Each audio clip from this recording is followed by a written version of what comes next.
appreciate everybody's support from the community, from the schools. Obviously, it's been a real special year.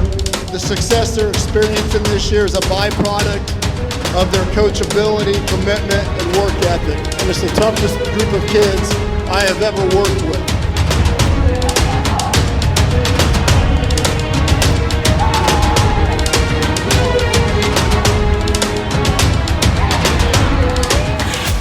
I don't need to say anything to motivate these guys. They know what this game's all about. Week 10 at St. Mary's, that happens once every 20 years. We're hoping to make the most of that opportunity. We're hoping to make you proud. But the word that describes this group is toughness, mental and physical toughness. And none better than our senior quarterback epitomizes the word toughness than Nick Adams. I'm going to let him give a little speech here. I just want to start out by saying how important this game is to us.